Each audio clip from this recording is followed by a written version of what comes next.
How you guys doing today? Welcome back to our very first episode of the Impact Podcast, Impact 44 Podcast. I'm your guy, Miguel. And we have a very special guest, but he's not a guest. It's family. We have very own Scott Machado What's up, in the y'all? What's up, house. man? We here. Yes, sir. We Yes, here, sir. Finally definitely. here.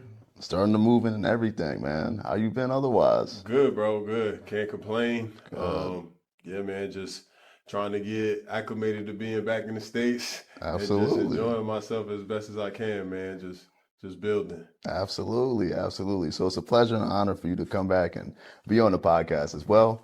Um, I want to get yourself familiar with the audience as well. Some people may not be aware of your story as well. So, take us back. You know what I mean? Because I've known you since like eighth grade, Yeah, right? yeah, yeah. So that's a lot of time. We gotta kind of catch up in a sense. So yeah, we started at Impact in the eighth grade. Before that, obviously, I played elementary school and stuff like that. But AAU, as you know, in New York was a huge thing. Absolutely. So Impact was one of the first AAU teams that I played for, which was amazing, a great experience. And going from there, I mean, people that have followed my career know that I ended up going to high school, both in Long Island and then in Newark, New Jersey. And then from there going to college and ended up going to the NBA and been playing professionally for some years now. So um, officially, that's kind of the journey. And then just enjoying it, man, enjoying every step of the way. And then obviously just everybody I played with. So Okay. So I mean, take us back, right? Take us back to, I guess, I guess brotherhood would be like kind of like a theme as far as basketball is concerned. mhm. There's different avenues we could always take it.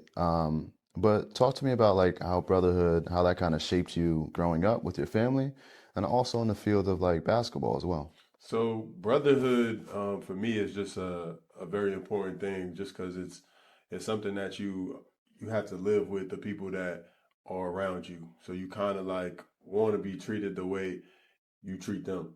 So that's how you go about brotherhood, and I think it's a very important thing in just day to day living. Living with people that align with your beliefs and do things similar to what you do, and just kind of view the world and life the same way. So brotherhood is important. I think that's something that um, kind of pushes and strives everything in a direction. And Agree. then you come. Agree. So I guess what would you see was like the common theme between, I guess, brotherhood in your household as far as family, Mhm. and then also on the court as well. Because I mean, you do play the point guard position, so that's kind of like a manager on the court. So how was like your, I guess, your view? How did that correlate from like the house to like the court? So yeah, I mean, my older brothers obviously played against me. I mean, growing up, Okay. and I would lose a lot of one on ones to them, and they would get on me and obviously joke on me about those things. But that right there kind of like built tough skin in me. Yeah, yeah, So like always going up against people that were older than me and always being ready for that. yeah, So for yeah. me, it was always something that was not wanted, but it was always something that was almost necessary. Right, right. And I it helped me grow, like, and then my younger brother came, and then like with him we got a lot of one-on-ones in. So like with him it was to a point where like sometimes he wouldn't he wouldn't want me to let him win. He was like, you Of got you course gotta not. you gotta either beat me, like. And for me it was like I seen so much potential in him that it was just like I can't just take his confidence from him. I'm not trying to take his confidence from him. Right. Like, It's and a it's a nice balance. it is, it It's a is. nice balance. And it's just like you just seen so much in him. Like obviously Hmm. his skill and everything that he was Yeah. at the ages that he was Hmm. compared to where I was at. And then we could even talk about how I was at Impact. I mean, the role I played on that team Yeah. and how that team was already orchestrated, and I came to just help on. You know what I'm saying? Yeah. Yeah. I mean, especially with Impact, um, it was a lot of chemistry and a lot of years that were put in. Yeah. But we knew as a collective, we needed to open the floor up to allow for other people to come in, be welcome, and then also for them to just be a part of the team. You know what I mean? Yeah. And also have my little brother on that team as well. So, same thing that you went through, the one-on-ones. You don't want to take his confidence, but you still got to, kind of guide him through. It's kind of like college in a sense, because with college, as you move up, there's freshmen that's coming in.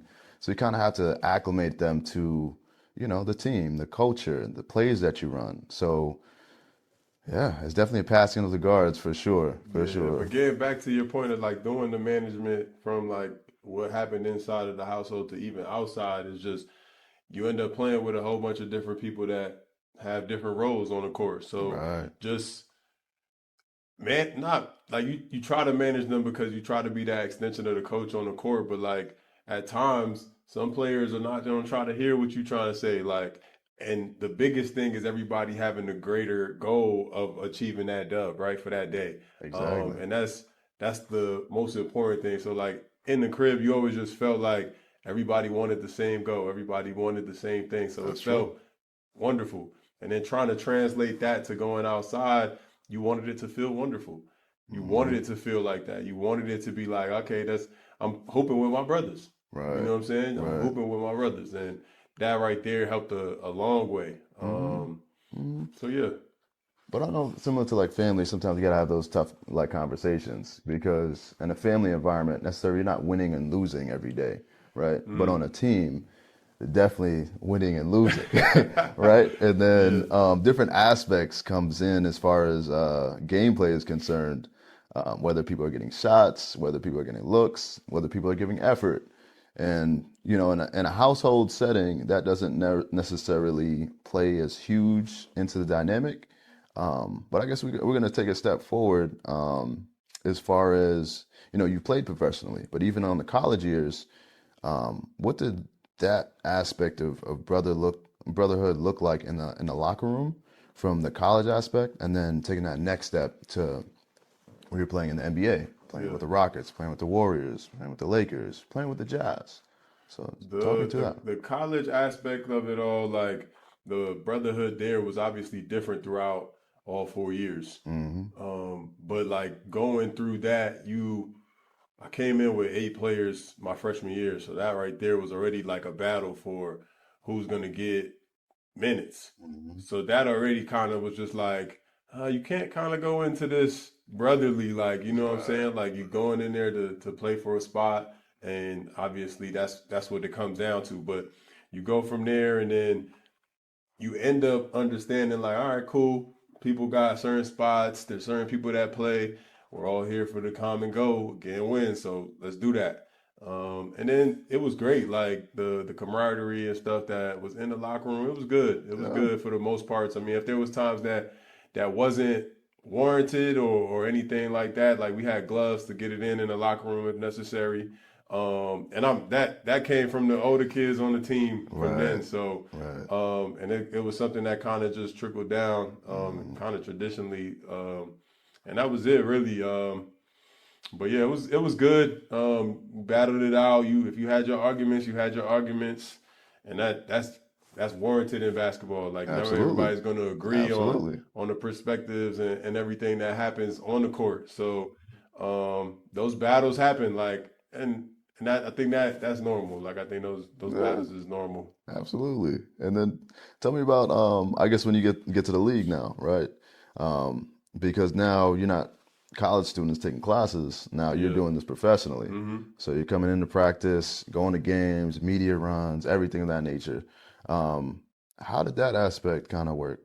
Yeah, so I feel like the environment of a locker room at that level is completely different. Mm, Um, we're going from amateurs to professionals now, so you getting right, paid for what you do. right. So not only you getting paid for what you do, you now you got to see who's a veteran on the team and who's not, and then you got to see how old this team is and who's not, and you got to see who's getting paid the most and who's not, and Mm, that kind of like shows you who runs the locker room or who's running the team and um, the vocal person of that team and all of that is kind of like almost common sense to a certain extent. Because even if it didn't come down to the money aspect of it, you could see like, all right, this guy knows how to play. Like Right. he's making this game flow. He's making this thing work. Like Yeah. so, and then it obviously is a whole business and it generates the money that it generates. But Yeah. um, Yeah. yeah, man. Like so, from Houston, that was a very young team. That team was completely young. I think everybody under 25 years old. Oh, So yeah. it was one of the youngest teams in the league. Yeah. So as far as leadership, like people were learning to be leaders. You know what I'm saying? So at the same time, as good as the players you are, like you managing yourself and doing what you do, but now you've got to manage the rest. Right. And that like obviously that comes with the help of the coaching staff and everybody around and then that works out how it works out. But Mm-hmm. besides that, you go from there, go to state. That was more family like, more brotherly like. And I would say that because they did have vets. And then they had a coach that was a point guard. I would say that made it a little bit of a difference because he was accustomed to managing a game, managing a team, managing players, Yeah. opposed to what I was dealing with in Houston. Right. So like it's just different. It's just different dynamics. Like you're not. It's hard to see a big man be a coach. Not to take anything from the big man, but Right. Right. sometimes it's not. It's not what they think about. Like they're not thinking the game. They thinking what they need to do in their job. Right. So Right. and then you could just see from the difference between that two and the brother situation in Golden State from Houston, and then you go to the Lakers, and it's similar. But then these people are all vets too now, so it's like you could just see the difference in age and maturity and understanding the game. So all of that is important. Um, and I think that in that it was a very brotherly locker room too. Okay. Okay. So I mean, from Houston, I'm just gonna talk it through as well. So you go to Houston, a very young team. You have Jeremy Lin that's just coming off of Linsanity. Then you also have James Harden becoming James Harden, Hmm. and then you also have a legendary coach in Kevin McHale coaching the whole thing. Yes. Right. So things were moving very fast, especially in Houston for sure. No one ever thought that he would take that leap that he took, Yeah. but he did.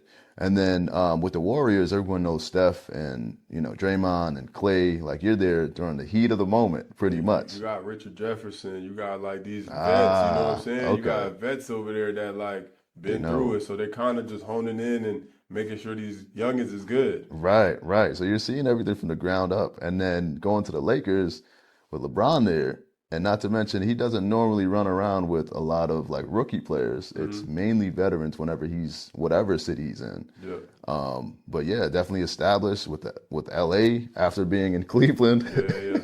Yeah. Yeah, that's a very interesting run for sure, for sure. But yeah, I guess we kind of transition to the next phase, which is like, I guess how did that all like tie into, I guess, your next step and even as you were going along, because there were moments when you came out to Queens and you had other moments where you had other organizations, you're always giving back. Like, where does that come from? Man, that comes from I want to say it comes from the way I was brought up, man. I think that my parents came from a country like Brazil, and when they came to America, they had to do everything that they could do to make sure that we were good, that we Right. could eat at night and had somewhere to sleep. So for me, it was always something that they always worked their tails off to make sure that we were at school, we came home, we did our job, and then at the same time, we make sure that we were nice to people, regardless of classism or anything of that sort. Mm, And a lot of that comes from both my parents for sure.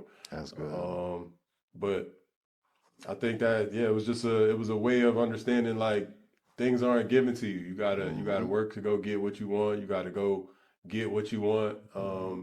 And it kind of just I don't want to say